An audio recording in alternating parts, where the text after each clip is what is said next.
নমস্কার, আমি সুপ্রীতি রঞ্জন বিশ্বাস। এসআরবি মুক্তি ইউটিউবের পক্ষ থেকে প্রায় 2 মাস পর আজকে এই দ্বিতীয় ভিডিও। গতকাল একটা করেছিলাম, আজকে এই দ্বিতীয় ভিডিওটা করছি প্রায় 2 মাস পরে। গত দিনের ভিডিওতে বলেছিলাম যে এই যে এসআইআর থেকে নাম বাদ যাওয়ার যে সমস্যা বা নাম উঠেছে, আগামী দিনে আবার এসআইআর চলে গেলেও এনআরসির যে সমস্যা আসতে পারে, এইসব নিয়ে নির্বাচনের সময় সবাই কিছু কথা বলেন, প্রতিশ্রুতি দেন, সবটা পালন হয় না, কিন্তু তারা নীতিগতভাবে তো একটা কমিটমেন্ট, প্রতিজ্ঞাবদ্ধ হন, ঘোষণা করেন। তো এই সমস্যাটা নিয়ে, নাগরিকত্বের সমস্যা নিয়ে, ভোটাধিকারের সমস্যা নিয়ে কোন পার্টি কি বলেছে কিছুটা জানি, কিছুটা শুনেছি, কিছুটা খবরাখবর পেয়েছি, তা নিয়ে আপনাদের 2-4টে কথা বলবো। দেখুন, এই যে সমস্যার মধ্যে ফেলে দিয়েছে বিজেপি বলুন, নির্বাচন কমিশন বলুন, বা দুটোকে এক করে বলুন, এই যারা বাদ পড়ে গেছেন এদের নতুন করে আইন তৈরি না করে এদের কিন্তু আর কোনো পথ নেই। অনেকেই অনেক রকম ভেবেছিলেন সুপ্রিম কোর্টে গেছে বড় বড় উকিল, মানে ভারতবর্ষের সব থেকে বড় উকিল যারা, প্রতিদিন সওয়াল জবাবের পরে মানুষ যাদের ব্যথা, তারা বসে থাকেন যে কি ভালো কিছু বেরোয় কিনা। আমি কিন্তু প্রথমে বলেছিলাম যে ভালো কিছু কি করে বেরোবে, সুপ্রিম কোর্ট আইনের ব্যাখ্যা করবে, আইনে কি আছে সেই চৌহদ্দির মধ্যে থেকে সে রায় দেবে। ফলে আইন যা আছে, নাগরিকত্ব আইন সংশোধন করে বিজেপি যা করেছে, তাতে বহু সংখ্যক লোকের ছিটকে যাওয়ার সমস্যা। বিজেপি যতই বলুক আমরা আইন করছি, সব এগুলো সব ইনক্লুসিভ, মানে অন্তর্ভুক্তিমূলক, কিন্তু তা নয়। আসলে এর প্রত্যেকটা আইন হলো বহিষ্কারমূলক, বের করে দেওয়ার জন্যে। মানে ওই ডি যেটা বলেছে, ডিটেক্ট, নির্দিষ্ট করো কে ভারতীয় কে ভারতীয় নয়, নির্দিষ্ট করো। এবার নির্দিষ্ট করা মানে কি? কিছু লোক তো নির্দিষ্ট হবে সে ভারতীয় নয়, কাগজপত্র দেখাতে পারবে না। তাহলে এইটা কি অন্তর্ভুক্তিমূলক কাজের নমুনা? না। তো প্রথমে ডিটেক্ট করবে, নির্ধারণ করবে কে নাগরিক কে নাগরিক না, তাই না? তারপরে ডিলিট করবে, ভোটার থাকলে ভোটার তালিকা থেকে নাম বাদ দেবে, নাগরিক হলে বেনাগরিক করবে, কাজকর্ম সুযোগ সুবিধা যা পাও সেখান থেকে বাদ দেবে। এটাই তো ডিলিট। তাহলে প্রথমে ডিটেক্ট করে তারপরে যারা তাদের আইনে বেনাগরিক বলে গণ্য হবে, অবাঞ্ছিত বলে গণ্য হবে, তাদের ডিলিট করবে। ডিলিট করে ওই যে কি বলছে ডিটেনশন ক্যাম্প ইত্যাদি ইত্যাদি, সেখানে কিছুদিন রাখবে। তারপরে এক দেশ থেকে আরেক দেশের ব্যাপারে কথাবার্তা বলে তাদের ডিপোর্ট করবে, বহিষ্কার করবে। তাই এইটা যারা বলছে বড়, মানে একেবারে প্রধানমন্ত্রী, স্বরাষ্ট্রমন্ত্রী বলছে, এটা কি অন্তর্ভুক্তিমূলক হয়? হয় না। তো এই একটা বিষয়, এগুলো একটু মাথায় রাখতে হবে। ফলে ইলেকশনের সময় এই ঘোষণাগুলো, ইশতেহারের ঘোষণাগুলো পুরোপুরি কার্যকরী হয় না আমাদের দেশে, সেটা ঠিক আছে, কিন্তু ঘোষণাগুলো খুব গুরুত্বপূর্ণ, কারণ এটা নিয়ে পরে কথা বলা যায়, জবাবদিহি চাওয়া যায়, তুমি এটা বলেছিলে সেটা কোথায়। আর ঘোষণা করে না করতে পারলে তখন জনপ্রিয়তা নষ্ট হয় বলে একটা চাপও থাকে।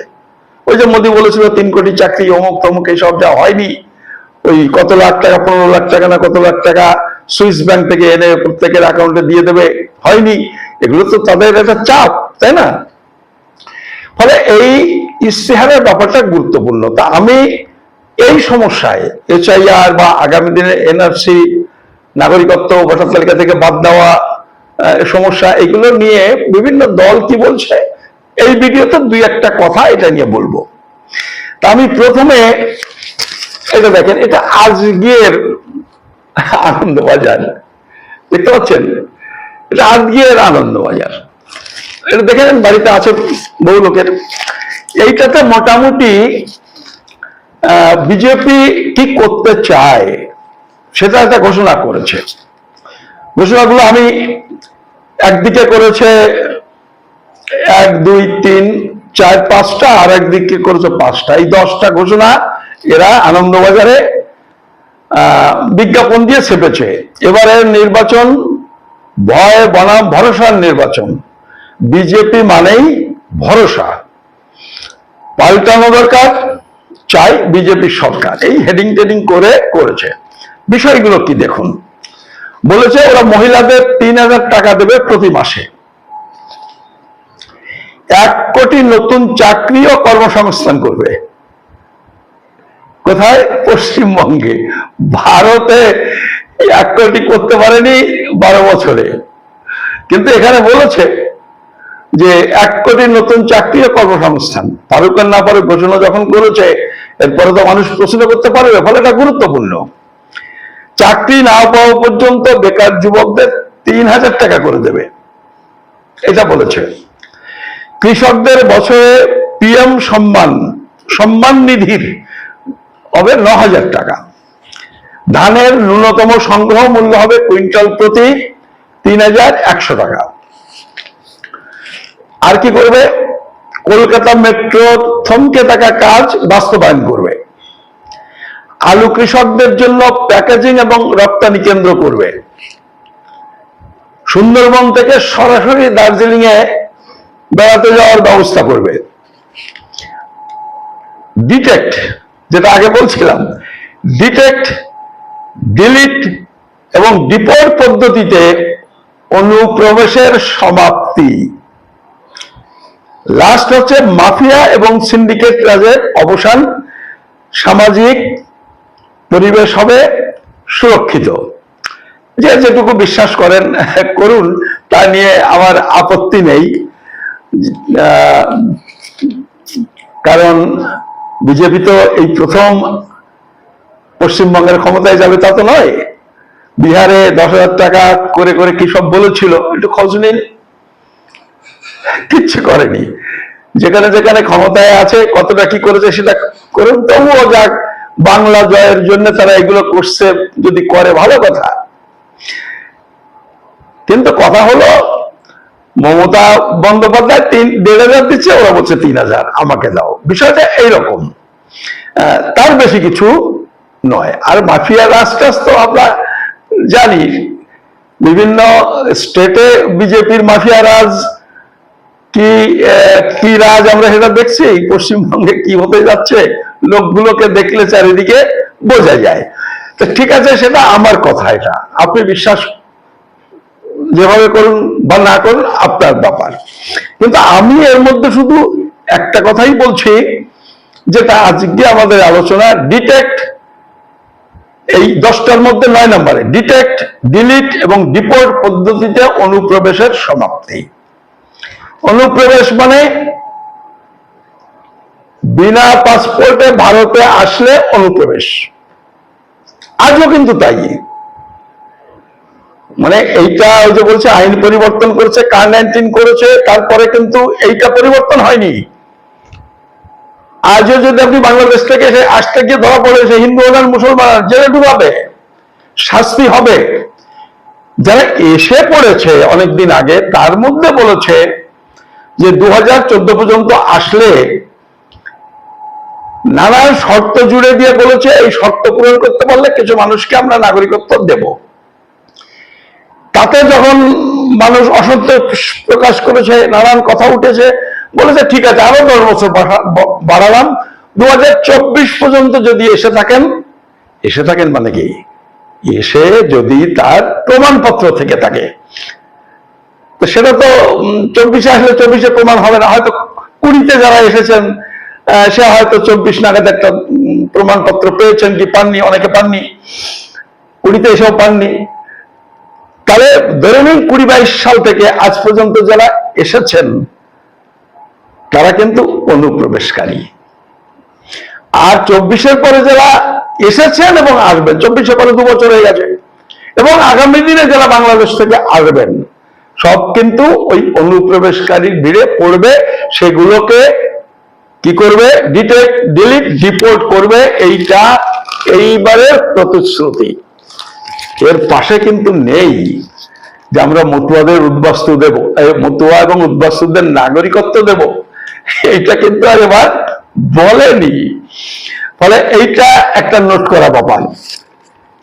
এবং এই প্রশ্নে তৃণমূলের প্রচারপত্র যা পেয়েছি তারা সাইলেন্ট, কিচ্ছু বলেনি। কিন্তু আমি আপনাদের বহুবার এরকম করে দেখিয়েছি, দেখতে চাইলে আমি আজকেও দেখিয়ে দিতে পারি।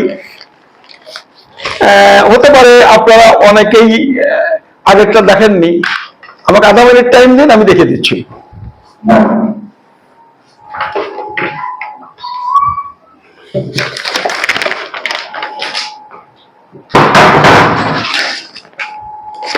আধা মিনিটও লাগেনি, আমি কাগজটা পেয়ে গেছি।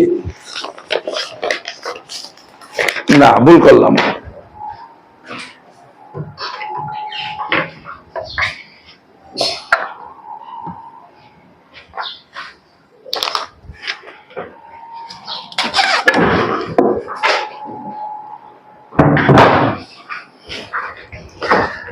আমি ফাইলটা আনতে ভুল করেছিলাম, ওটা এই ফাইলটার মধ্যে রয়েছে। কাগজটা আপনি আরেকবার একটু দেখিয়ে দিই। এই দেখেন, আপনারা হয়তো পড়তে পারবেন। মমতা বন্দ্যোপাধ্যায় এটা ঘোষণা করেছে ইলেকশনের ময়দানে না, এইটা ঘোষণা করেছে মন্ত্রিসভার সিদ্ধান্ত নিয়ে। মন্ত্রিসভার মিটিং এর সিদ্ধান্তের পরে বাইরে বেরিয়ে সাংবাদিক সম্মেলন করে কথাটা বলেছে। ডেটটা হলো 2016 সালের 18ই ফেব্রুয়ারি। তিনি কি বলেছেন আমি একেবারে এই যে লেখাগুলোর মধ্যে এরকম কোট করে দেয় না, এই যে বক্স করে, আমি বক্সটুকু পড়ে দিই, মানে এটা হাইলাইট বলে এরা। তাতে লিখেছে বাংলাদেশ থেকে আসা যে মানুষগুলো এ রাজ্যে 5 বছরের বেশি সময় ধরে বাস করছেন, রেশন কার্ড, ভোটার কার্ড আছে, আমি মনে করি তারা ভারতীয় নাগরিকত্ব পেতে পারেন। ভারতীয় নাগরিক বলেননি, ভারতীয় নাগরিকত্ব পেতে পারেন। তাহলে এই লোকগুলোকে কিন্তু তৃণমূল মনে করে না নাগরিক, কিন্তু তাদের নাগরিকত্বের জন্য তাদের নির্বাচনী প্রচারপত্রে, আমি ইশতেহারের কথা বলছি না, ইশতেহার আমি দেখিনি, বাড়ি বাড়ি যে সমস্ত সুন্দর করে প্রচারপত্র দিয়েছে, যে সমস্ত প্রচারপত্রগুলো দিয়েছে তাতে কি লেখা আছে সেইটা আমি আপনাকে বলছি। কারণ সেইটাই হচ্ছে, হয়তো এরা সেন্ট্রালি কোনো ইশতেহার হয়তো করেইনি, যদি করেও থাকে আমি পাইনি, কিন্তু তার জিনিসটা এর মধ্যে আছে, কিচ্ছু নেই, কোনো কথা এদের সম্পর্কে নেই। তাহলে এটা হয়ে গেল তৃণমূল, দুটো বড় বড় দল, আর এরা ক্ষমতায় আসবে নাহলে ওরা ক্ষমতায় আসবে, তাদের কথা। তৃতীয় একটা জোট হয়েছে বাম গণতান্ত্রিক জোট। বাম গণতান্ত্রিক কেন? সেই বাম ফ্রন্টের সব পার্টিগুলো আছে, তার সাথে আরো দুটো যোগ হয়েছে। একটা হচ্ছে আইএসএফ আরেকটা হচ্ছে সিপিআই এমএল লিবারেশন, এরা যোগ হয়েছে, ফলে নামটা দিয়েছে বাম গণতান্ত্রিক জোট। বাম গণতান্ত্রিক জোটের আমি ওই পিডিএফ ইয়েটা পড়েছি, ছাপানো বই পাইনি, ছাপালেও পিডিএফটাই ছেপে দেবে, একই জিনিস, ফলে দেখাতে পারছি না আপনাকে, নাহলে দেখিয়ে দিতাম। তাতে তারা কিন্তু একটা ইম্পর্ট্যান্ট কথা লিখেছে এই লোকগুলো সম্পর্কে। আমি ইম্পর্ট্যান্ট বলছি এই কারণে, যারা বাদ যাচ্ছেন তাদের কিন্তু আর কোনো পথ নেই। বিজেপি তাদের জন্য কিছু করবে না, বিজেপি যা করার করে দিয়েছে। কি করে দিয়েছে? কার-19 করে দিয়েছে। এবারে কার-19 নিয়ে আমি এরপরে আর একটা ভিডিও করব, কালকে বা পরশুদিন। তো সে আর এর বেশি কিছু করবে না। ফলে বাঁচতে গেলে মানুষকে আইন পরিবর্তনের কথা যারা বলবে তার উপরে নির্ভর করা ছাড়া আর অন্য কোনো পথ খোলা নেই। এই কথাটা অন্তত আপনি জেনে নিন যে তাদের জন্য আর অন্য কোনো পথ খোলা নেই। তো বামফ্রন্ট বলেছে, বাম গণতান্ত্রিক ফ্রন্ট বলেছে তাদের ইশতেহারে যে আমরা ভারতবর্ষে স্থায়ীভাবে বসবাসকারী প্রত্যেকটা মানুষকে নাগরিক হিসেবে ঘোষণা করার জন্য যথোপযুক্ত ব্যবস্থা গ্রহণ করব। কথাটা আরেকবার খেয়াল করে শুনুন, কারণ খেয়াল করে শোনার মতো কথা। আজকের অবস্থা কালকে থাকবে না। এই নির্বাচনেই দেখবেন বামেরা আবার আস্তে আস্তে এগোচ্ছে। আমি বলছি না পাওয়ারে চলে যাবে, কিন্তু তাদের গতিটা ঊর্ধ্বগতি হবে। আর এত বড় বড় দল যাদের কথা বলছেন না, তাদের গতিটা অধোগতি হবে। মানে এগুলো এখন ক্রমেই ডুববে, নতুন কিছু উঠবে। আমি বলছি না তার মানে বামফ্রন্টটি আসবে, আমি কথা বলছি না, কিন্তু তাদের ধীরে ধীরে উত্থান হবে। কতটা হবে আমি জানি না, ফলে তাদের কথার গুরুত্বটা দিতে হবে। এইটা কিন্তু ভুলে গেলে চলবে না। ফলে আমি বামফ্রন্টের তীব্র সমালোচক।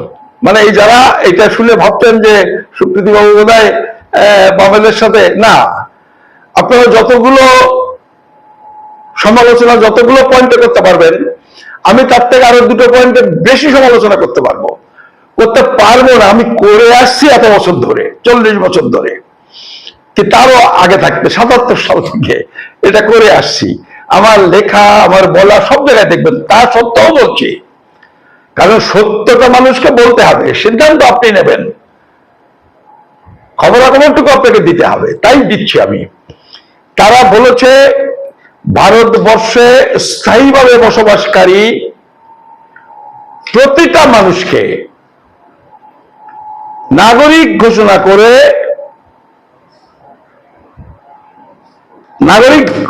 করার জন্য যথোপযুক্ত ব্যবস্থা তারা নেবে। ভারতে বসবাসকারী প্রতিটা মানুষকে নাগরিক ঘোষণা করবার জন্য যথোপযুক্ত ব্যবস্থা তারা নেবে, মানে এই বাম গণতান্ত্রিক জোট নেবে। এইটা কিন্তু সবাই নোট করুন। বাঁচার জন্য আর এই যে বড় বড় দুটো দল, তার বাইরে যারা কথা বলছে তাদের উপরে নির্ভর করার চেষ্টা শুরু করতে হবে। করতে বলছে না, করছে, চেষ্টা শুরু করতে হবে। কিন্তু তা সত্ত্বেও একটা সমালোচনা আমার আছে এই বামেদের বা বাম গণতান্ত্রিক জোটের, যে আপনারা যথোপযুক্ত বললেন, কিন্তু কি সমস্যা ছিল এই জায়গায় বলে দেওয়া যে আমরা আইন সংশোধন করব। এই কথাটা বলে দেওয়ার কি কোনো সমস্যা ছিল? যথোপযুক্ত মানে আইন সংশোধন করতে হবে, কিন্তু এইটা পরিষ্কার করে বলে দেওয়া প্রয়োজন ছিল সেটা আপনারা বলেননি। জানি না এখানে কোনো এর মধ্যে কোনো লুকোচুরি আছে কিনা। আর আমি আপনাদের যেভাবে আমি এই দেখালাম একটা দুটো করে এখানকার বিজেপি এটা ঠিক সেইভাবে আমি আপনাকে আরেকটা ইশতেহার দেখে, এটা ইশতেহার বইটা পেয়েছি, তারাও দেখুন এরকম 1 2 3 4 এরকম করে করেছে। এটা জাতীয় কংগ্রেসের ইশতেহার, পশ্চিমবঙ্গের জাতীয় কংগ্রেস ইশতেহার বের করেছে। জাতীয় কংগ্রেস ইশতেহার বের করেছে, তার মধ্যে একটা আলাদা প্যারাগ্রাফ মানে আলাদা অধ্যায় করেছে। সেই অধ্যায়ে বলছে মতুয়া সহ অন্য শরণার্থীদের নিশ্চিত নাগরিকত্বের জন্য নিরন্তর লড়াই। এইটা একটা প্যারাগ্রাফ করেছে। এ বাদেও আরো একটা জায়গাতে তারা এই বিষয়ে কথা বলেছে, সেটাতে হচ্ছে অধিকার, নাগরিকত্ব এবং সীমান্ত এলাকা। এটা আলাদা একটা অধ্যায়। তার মধ্যেও উদ্বাস্তুদের বা নাগরিকত্ব আইন সম্পর্কে আলাদা করে কিছু বলেছে। তা আমি আপনাদের এটা পড়ে শোনাচ্ছি এই কারণে, বামেদেরটা যেমন গুরুত্বপূর্ণ, কংগ্রেসেরটা আরো বেশি গুরুত্বপূর্ণ। কারণ যত যাই আপনারা দেখেন, আমি বলছি মানে এইটাই ঘটবে তা বলছি না। আমার মূল্যায়ন হলো পরের যে লোকসভা নির্বাচন, সেই নির্বাচনে বিজেপি কেন্দ্রের ক্ষমতা দখল করতে পারবে না। এগুলো তারাও বুঝে গেছে বলে ওই ডিলিমিটেশন এটা ওটা নানান রকম চক্রান্ত তারা শুরু করেছে সেই ভয় থেকে, এবং এরা পারবে না। ফলে কংগ্রেস আসবে, কংগ্রেস নেতৃত্বাধীন জোট আসবে। ফলে কংগ্রেসের যে প্রতিশ্রুতি এটা অত্যন্ত গুরুত্বপূর্ণ। এইটা এই কারণে আমি একদম হুবহু পড়ে দেব। কিন্তু একটা কথা আমি আপনাদের বলবো, এটা নির্বাচনী রাজনীতি করে এরা।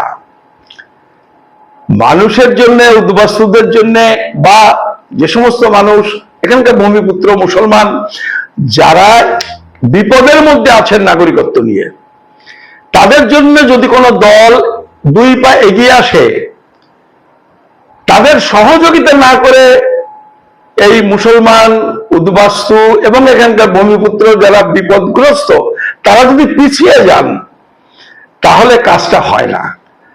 যখন কংগ্রেস বা অন্য কোনো দল 1 পা এগিয়ে আসবে, ভুক্তভোগী মানুষ যদি 2 পা এগিয়ে তার পাশে দাঁড়ায়, তাহলে কাজটা গতি পায়। তারাও বিষয়টা নিয়ে এগোতে চায় যে না, এটা করলে মানুষেরও উপকার হবে, পার্টিও উপকৃত হবে। ফলে এইভাবে মানুষকে ভাবতে হবে, দাঁড়াতে হবে।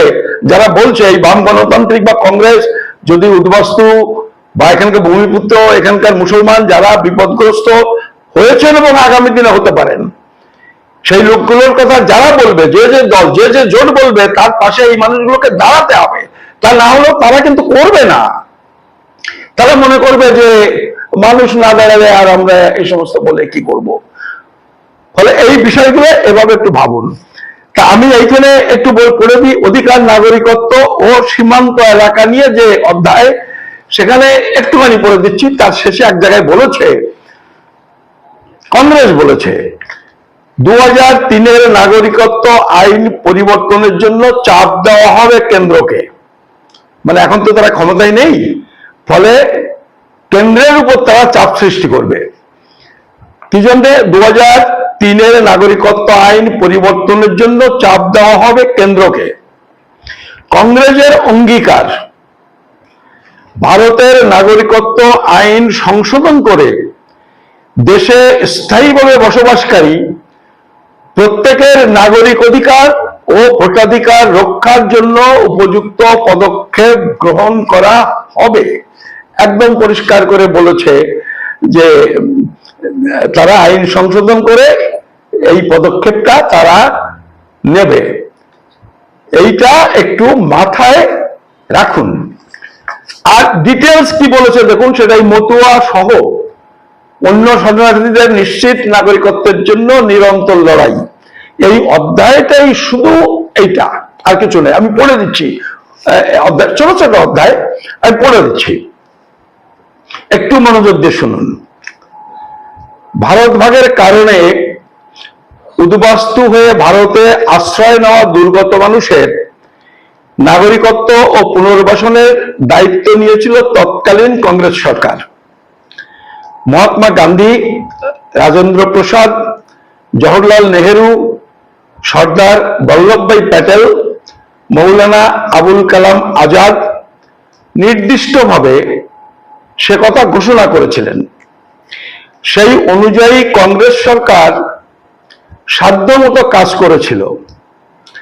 এটা ঠিক, সদ্য স্বাধীন দেশের সরকার আর্থিকভাবে দুর্বল ছিল, তাই উদ্বাস্তুদের চাহিদা এবং সরকারের আকাঙ্ক্ষা অনুযায়ী সব কাজ হয়নি। তবুও বলা যায় কংগ্রেস সরকারের উদ্বাস্তু বিষয়ক পরিকল্পনা ও কাজ সঠিক ছিল। শুরুতে মানুষকে কঠিন লড়াই লড়তে হয়েছে, কিন্তু আন্দামান, দণ্ডকারণ্য, নৈনিতাল সহ অন্য প্রকল্পগুলি সফল হয়েছে। তাতে উদ্বাস্তু মানুষেরা ও ভারতবর্ষ উপকৃত হয়েছে। পশ্চিমবঙ্গে বসবাসকারী উদ্বাস্তু মানুষেরাও নানা প্রতিকূলতার বিরুদ্ধে লড়াই করে অনেক চড়াই উতরাই পেরিয়ে মাটির গভীরে শিকড় ছড়িয়ে মাথা উঁচু করে দাঁড়িয়েছেন। ছিন্নমূল মানুষ ও পরিবারের জীবনে অন্তহীন সমস্যার ভিড় অতীতেও ছিল, এখনো আছে। সব সমস্যার সমাধান হয়নি, কিন্তু কংগ্রেস সরকারের পুরো সময়ে উদ্বাস্তু মানুষকে কখনো নাগরিকত্ব সমস্যায় পড়তে হয়নি। যাদের কাছে পর্যাপ্ত নথি নেই, সেই উদ্বাস্তু, গরিব, নিরক্ষর মানুষকে কখনো বেনাগরিক করা বা ভোটাধিকার কাড়ার চক্রান্ত হয়নি। উদ্বাস্তুদের অনুপ্রবেশকারী করে আইন প্রণয়ন করা হয়নি। ভারতে স্থায়ীভাবে বসবাসকারী দেশান্তরিত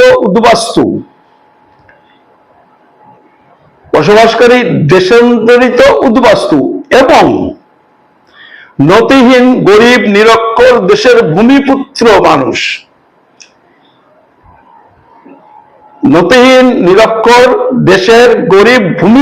মানুষের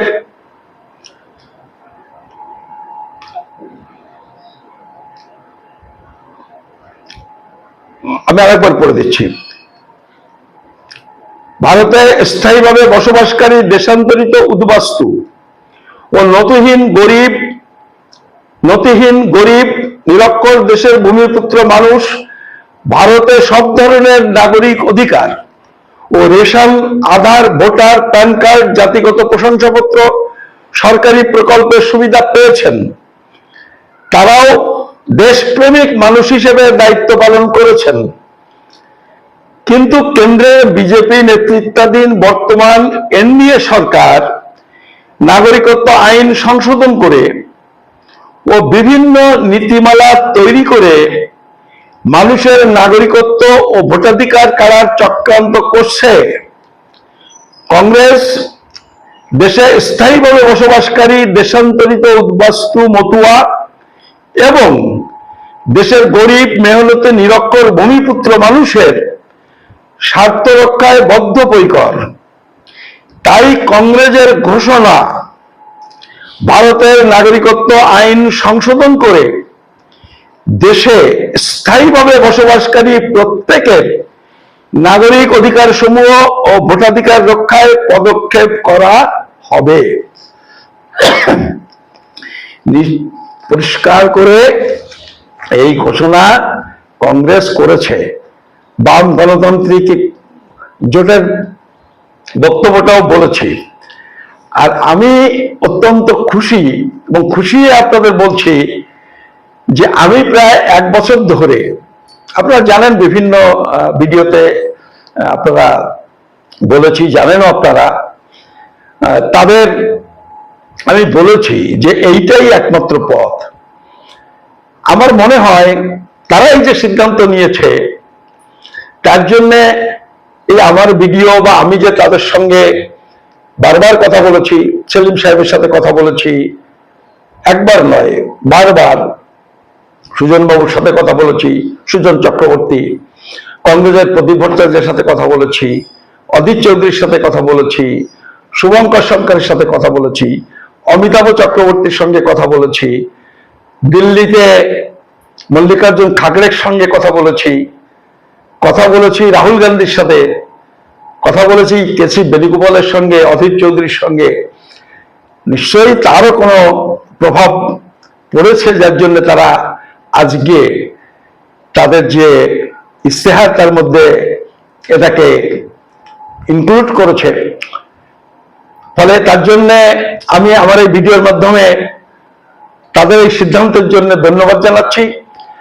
আর আমি আপনাদের কাছে অনুরোধ করছি, দেখুন কংগ্রেস এই পদক্ষেপ নিয়েছে, এই ঘোষণা করেছে, এবার হলো আমাদের বিষয়, আমাদেরও তাদের পাশে দাঁড়াতে হবে, তাহলেই এই কাজটা গতি পাবে এবং এই সমস্যার একটা নিশ্চিত সমাধান, একটা স্থায়ী সমাধান হবে। সবার কাছে এই আবেদন জানিয়ে আজকের এই ভিডিও এখানে শেষ করছি এবং এর পরের ভিডিওটা, পরের দিনের ভিডিওটা আমি বলবো আপনাদের। বিজেপি বলবে আমরা তো সিএএ তৈরি করে দিয়েছি, যেটা বলেছে এবং বলবে সেটা নিয়েও আমি 2-4 কথা এর পরের ভিডিওটাতে আমি করব। আপনাদের সবাইকে নমস্কার, ধন্যবাদ।